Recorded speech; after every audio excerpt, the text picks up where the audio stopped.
తిరుపతి జిల్లా నాయుడుపేటలోని దివంగత మహానేత దివంగత మాజీ ముఖ్యమంత్రి వర్యులు డాక్టర్ వైఎస్ రాజశేఖర రెడ్డి గారి 16వ వర్ధంతి సందర్భంగా నాయుడుపేట పట్టణంలోని ఆర్టీసీ బస్టాండ్ వద్ద ఉన్న దివంగత వైఎస్ఆర్ గారి విగ్రహానికి పూలమాలలు వేసి జోహార్ వైఎస్ఆర్ అంటూ నినాదాలు చేస్తూ ఘనంగా నివాళులర్పించారు.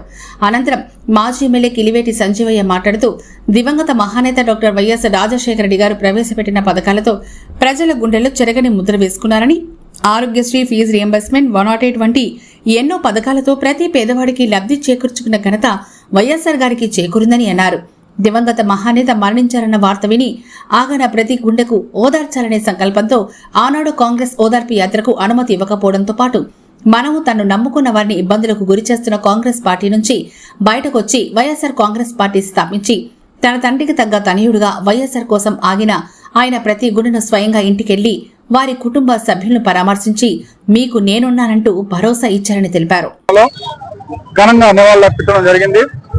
రాజశేఖర రెడ్డి గారు అంటే ఒక బ్రాండ్ అంబాసిడర్, సంక్షేమ పథకాలకి నిలువెత్తు రూపం. రాజశేఖర రెడ్డి గారి ముందు ప్రభుత్వం ఎట్లుంది, ఆయన వచ్చినటువంటి ప్రభుత్వం వచ్చిన తర్వాత ప్రభుత్వం ఎలా ఉండేది అనేది నిదర్శనం ఏంటంటే గుండెలు చప్పుడు కూడా ఇప్పుడు పేద ప్రజల గుండెల్లో ఇళ్లలో కూడా ఆయన ఫోటోలు పెట్టుకొని కూడా ప్రతి ఒక్కరూ కూడా ఘన వాళ్ళు కూడా అర్పిస్తున్నారు. ఆయన చేసిన పథకాలన్నీ కూడా అందరికీ తెలుసు. ఏ రోజైనా కూడా రైతు పక్షపాతి ఆయన, అదేవిధంగా పేద బడుగు బలహీన వర్గాలకు అన్నిటికీ కూడా సంక్షేమ పథకాలను అందించి ఈ రోజు ఆయన బాటలోనే ఆయన తనయుడు పయనిస్తూ ఈ రోజు మన అందరం కలిసికట్టుగా కూడా రాబోయే రోజుల్లో జగన్మోహన్ రెడ్డి ఖచ్చితంగా కూడా ముఖ్యమంత్రిని చేసుకునే బాధ్యత అందరూ వైఎస్ఆర్సీపీ కుటుంబ సభ్యులందరం కూడా తీసుకుని గట్టిగా కూడా సంజీవన సారథ్యంలో రాజశేఖర రెడ్డి గారు ఏదైతే ఫీజు రీయింబర్స్మెంట్ కావచ్చు, ఆరోగ్యశ్రీ కావచ్చు, పెన్షన్లు కావచ్చు, తండ్రిని మించి చేశారు.